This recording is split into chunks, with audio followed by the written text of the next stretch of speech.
أعوذ بالله من الشيطان الرجيم. بسم الله الرحمن الرحيم. سبحان الذي أسرى بعبده ليلا من المسجد الحرام إلى المسجد الأقصى الذي باركنا حوله لنريه من آياتنا إنه هو السميع البصير. وآتينا موسى الكتاب وجعلناه هدى لبني إسرائيل ألا تتخذوا من دوني وكيلا ذرية من حملنا مع نوح إنه كان عبدا شكورا. وقضينا إلى بني إسرائيل في الكتاب لتفسدن في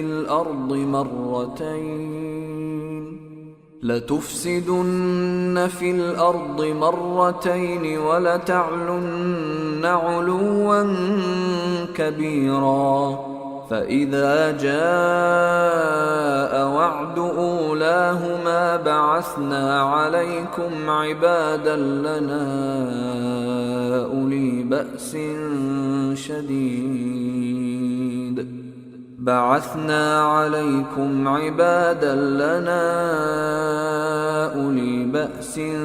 شديد فجاسوا خلال الديار وكان وعدا مفعولا. ثم رددنا لكم الكرة عليهم وأمددناكم بأموال وبنين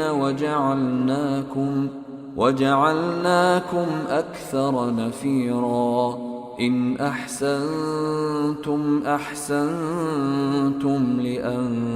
لأنفسكم وإن أسأتم فلها. فإذا جاء وعد الآخرة ليسوءوا وجوهكم وليدخلوا المسجد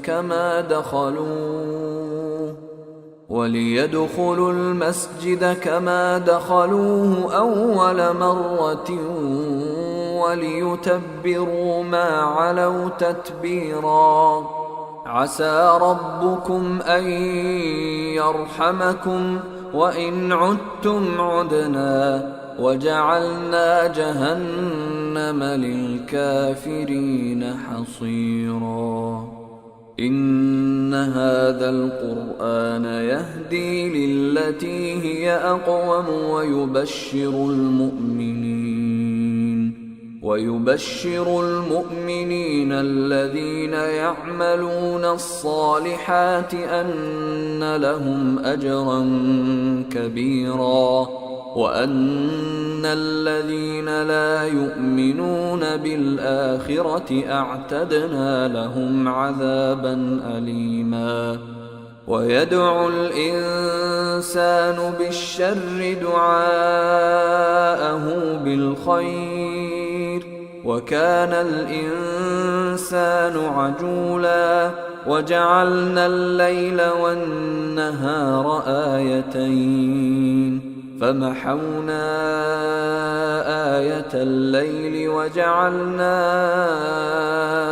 آية النهار مبصرة لتبتغوا فضلا من ربكم ولتعلموا عدد السنين والحساب وكل شيء فصلناه تفصيلا. وكل إنسان ألزمناه طائره في عنقه ونخرج له يوم القيامة كتابا يلقاه منشورا. اقرأ كتابك كفى بنفسك اليوم عليك حسيبا. من اهتدى فإنما يهتدي لنفسه ومن ضل فإنما يضل عليها ولا تزر وازرة وزر أخرى وما كنا معذبين حتى نبعث رسولا وإذا أردنا أن نهلك قرية أمرنا متر فيها ففسقوا فيها فحق عليها القول فدمرناها تدميرا وكم أهلكنا من القرون من بعد نوح وكفى بربك بذنوب عباده خبيرا بصيرا من كان يريد العاجلة عجلنا له فيها ما نشاء لمن نريد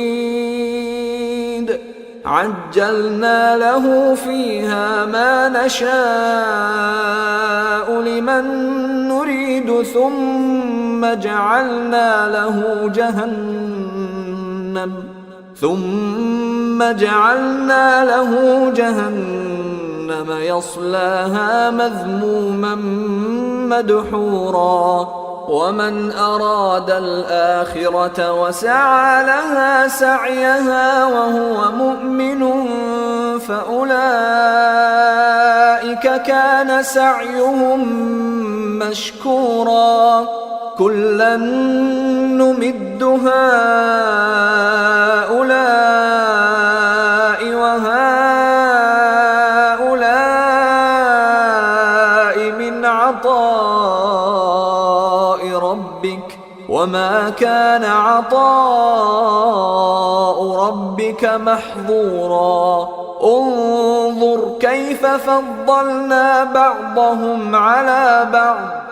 وللآخرة أكبر درجات وأكبر تفضيلا لا تجعل مع الله إلها آخر فتقعد مذموما مخذولا وقضى ربك ألا تعبدوا إلا إياه وبالوالدين إحسانا إما يبلغن عندك الكبر أحدهما أو كلاهما فلا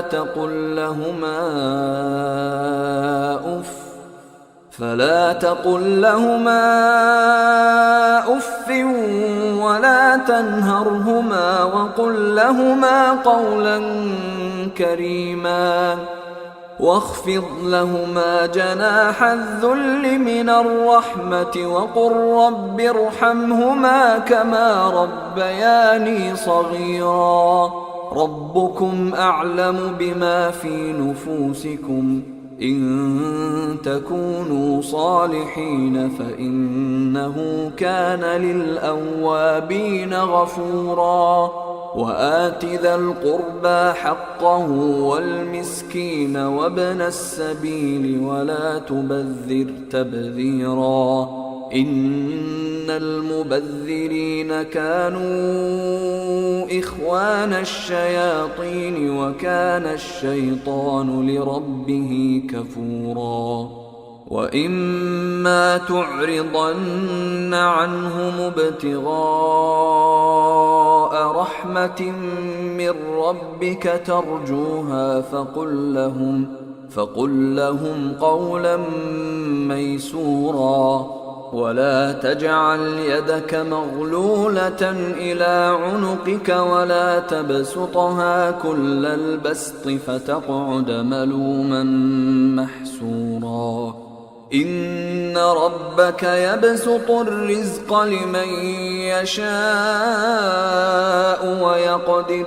إنه كان بعباده خبيرا بصيرا ولا تقتلوا أولادكم خشية إملاق نحن نرزقهم وإياكم إن قتلهم كان خطأ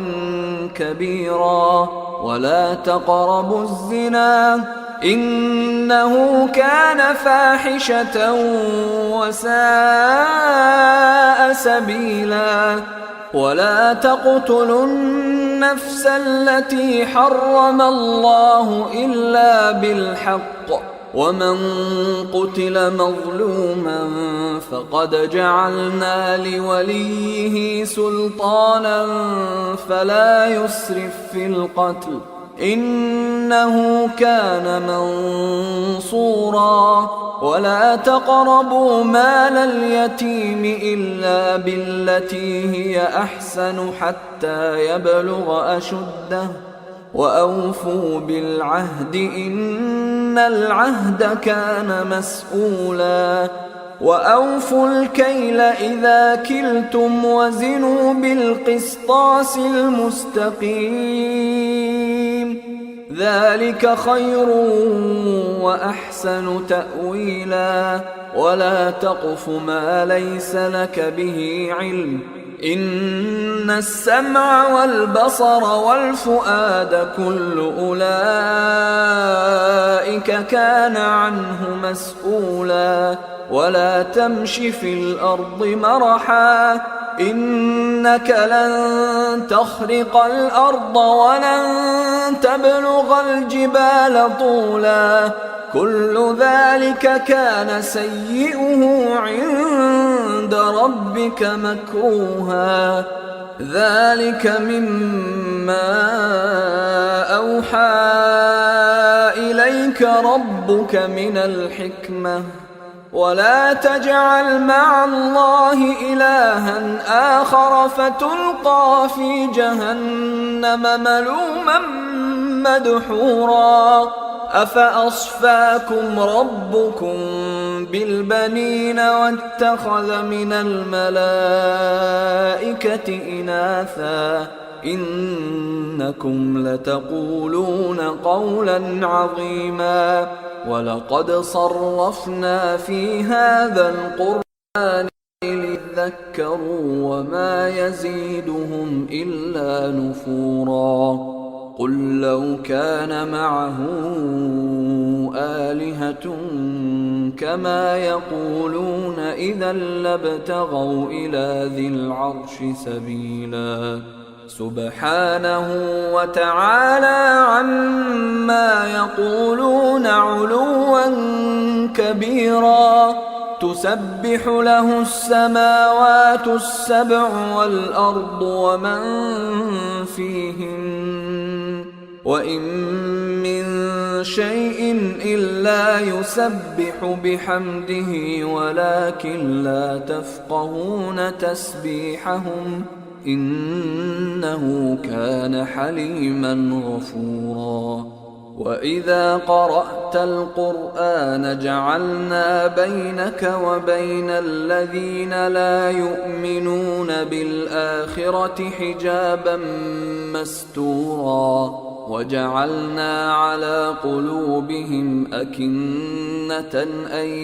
يفقهوه وفي آذانهم وقرا وإذا ذكرت ربك في القرآن وحده ولوا على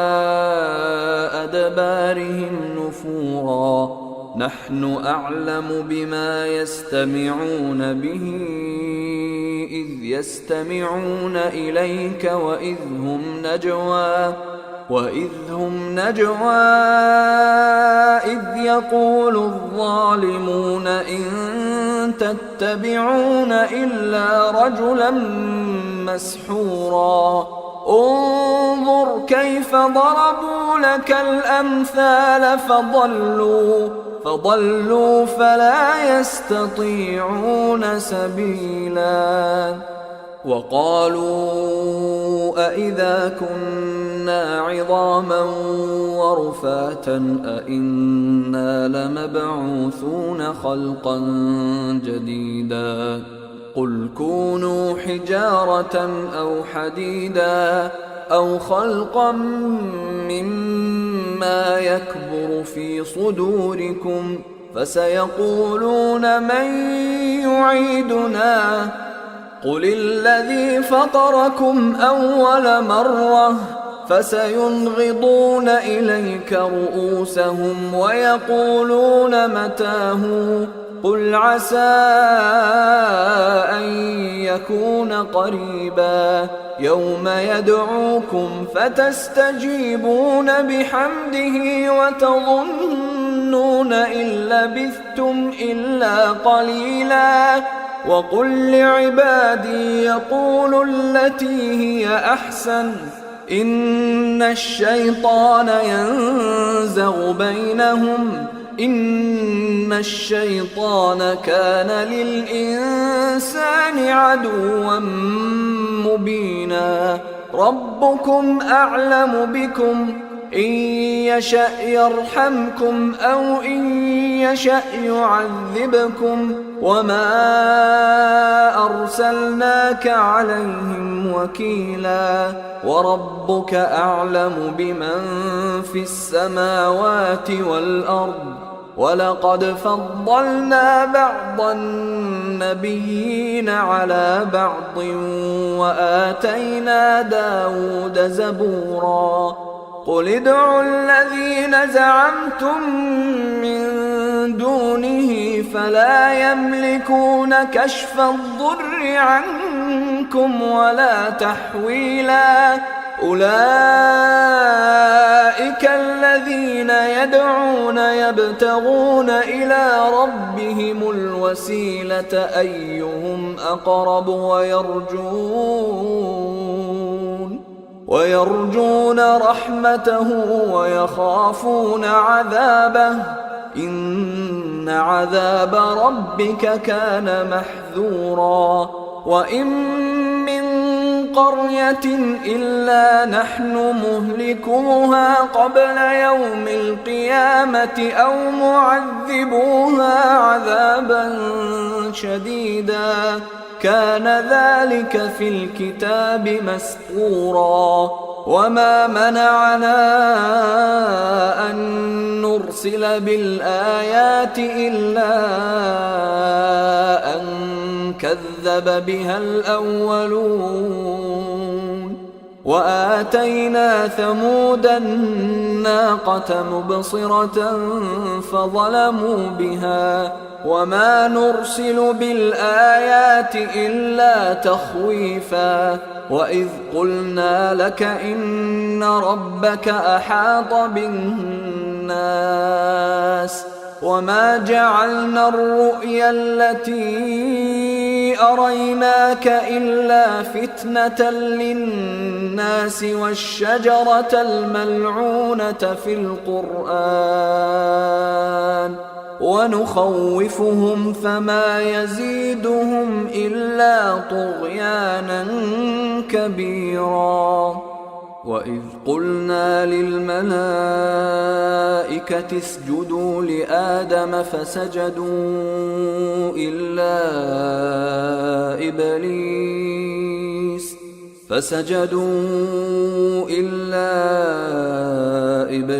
قال أأسجد لمن خلقت طينا قال أرأيتك هذا الذي كرمت علي لئن أخرتني إلى يوم القيامة لأحتنكن ذريته إلا قليلا قال اذهب فمن تبعك منهم فإن جهنم جزاؤكم جزاء موفورا واستفزز من استطعت منهم بصوتك وأجلب عليهم بخيلك ورجلك وشاركهم في الأموال والأولاد وعدهم وما يعدهم الشيطان إلا غرورا إن عبادي ليس لك عليهم سلطان وكفى بربك وكيلا ربكم الذي يزجي لكم الفلك في البحر لتبتغوا من فضله إنه كان بكم رحيما وإذا مسكم الضر في البحر ضل من تدعون إلا إياه فلما نجاكم إلى البر أعرضتم وكان الإنسان كفورا أفأمنتم أن يخسف بكم جانب البر أو يرسل عليكم حاصبا ثم لا تجدوا لكم وكيلا أم أمنتم أن يعيدكم فيه تارة أخرى فيرسل عليكم قاصفا من الريح فيغرقكم بما كفرتم ثم لا تجدوا لكم علينا به تبيعا ولقد كرمنا بني آدم وحملناهم في البر والبحر ورزقناهم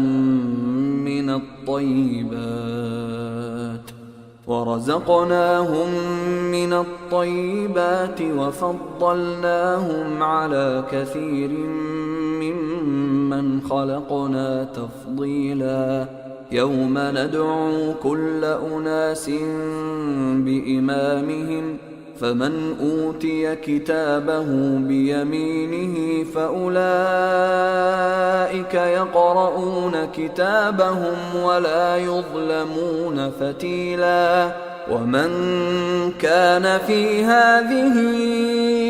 أعمى فهو في الآخرة أعمى وأضل سبيلا وإن كادوا ليفتنونك عن الذي أوحينا إليك لتفتري علينا غيره وإذا لاتخذوك خليلا ولولا أن ثبتناك لقد كدت تركن إليهم شيئا قليلا إذا لأذقناك ضعف الحياة وضعف الممات ثم لا تجد لك علينا نصيرا وإن كادوا ليستفزونك من الأرض ليخرجوك منها وإذا لا يلبثون خلافك إلا قليلا سنة من قد أرسلنا قبلك من رسلنا ولا تجد لسنتنا تحويلا أقم الصلاة لدلوك الشمس إلى غسق الليل وقرآن الفجر إن قرآن الفجر كان مشهودا ومن الليل فتهجد به نافلة لك عسى أن يبعثك ربك مقاما محمودا وقل رب أدخلني مدخل صدق وأخرجني مخرج صدق واجعل لي من لدنك سلطانا نصيرا وقل جاء الحق وزهق الباطل إن الباطل كان زهوقا وننزل من القرآن ما هو شفاء ورحمة للمؤمنين ولا يزيد الظالمين إلا خسارا وإذا أنعمنا على الإنسان أعرض ونأى بجانبه وإذا مسه الشر كان يئوسا قل كل يعمل على شاكلته فربكم أعلم بمن هو أهدى سبيلا ويسألونك عن الروح قل الروح من أمر ربي وما أوتيتم من العلم إلا قليلا ولئن شئنا لنذهبن بالذي أوحينا إليك ثم لا تجد لك به علينا وكيلا إلا رحمة من ربك إن فضله كان عليك كبيرا قل لئن اجتمعت الإنس والجن على أن يأتوا بمثل هذا القرآن لا يأتون بمثله ولو كان بعضهم لبعض ظهيرا ولقد صرفنا للناس في هذا القرآن من كل مثل فأبى أكثر الناس إلا كفورا وقالوا لن نؤمن لك حتى تفجر لنا من الأرض ينبوعا أو تكون لك جنة من نخيل وعنب فتفجر الأنهار خلالها تفجيرا أو تسقط السماء كما زعمت علينا كسفا أو تأتي بالله والملائكة قبيلا أو يكون لك بيت من زخرف أو ترقى في السماء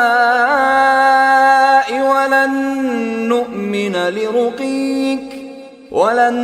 نؤمن لرقيك حتى تنزل علينا كتابا نقرأه قل سبحان ربي هل كنت إلا بشرا رسولا وما منع الناس أن يؤمنوا إذ جاءهم الهدى إلا أن قالوا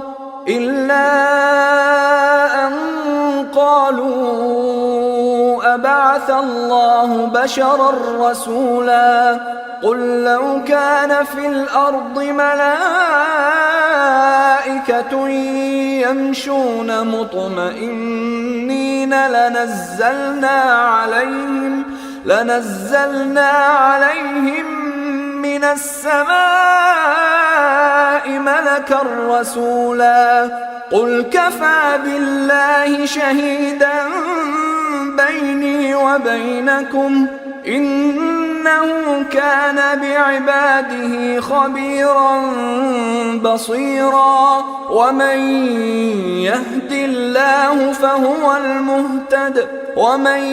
يضلل فلن تجد لهم أولياء من دونه ونحشرهم يوم القيامة على وجوههم عميا وبكما وصما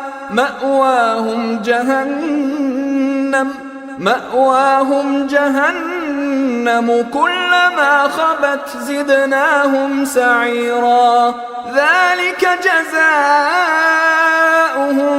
بأنهم كفروا بآياتنا وقالوا أإذا كنا عظاما ورفاتا أإنا لمبعوثون خلقا جديدا أولم يروا أن الله الذي خلق السماوات والأرض قادر على أن يخلق مثلهم وجعل لهم أجلا لا ريب فيه فأبى الظالمون إلا كفورا قل لو أنتم تملكون خزائن رحمة ربي إذا لأمسكتم خشية الإنفاق وكان الإنسان قتورا ولقد آتينا موسى 9 آيات بينات فاسأل بني إسرائيل إذ جاءهم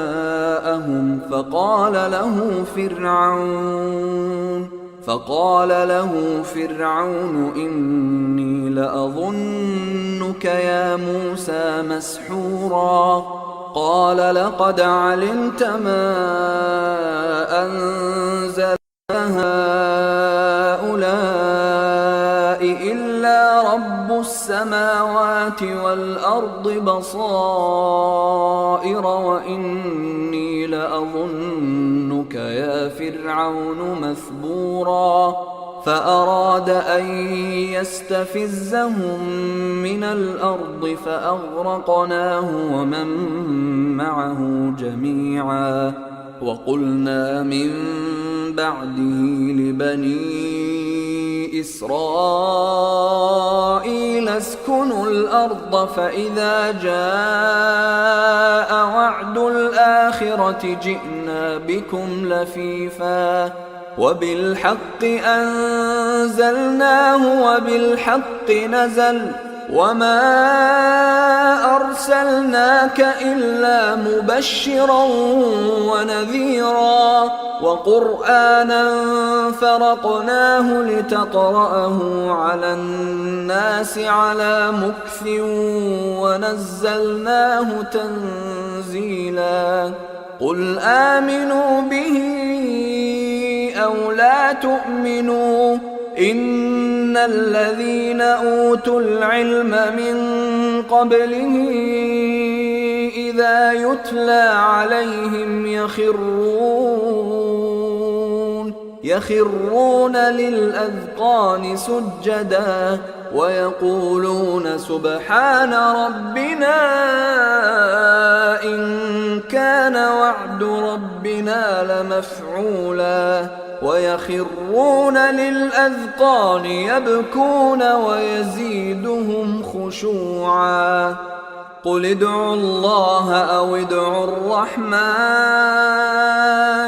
أيما تدعوا فله الأسماء الحسنى ولا تجهر بصلاتك ولا تخافت بها وابتغ بين ذلك سبيلا وقل الحمد لله الذي لم يتخذ ولدا ولم يكن له شريك في الملك ولم يكن له ولي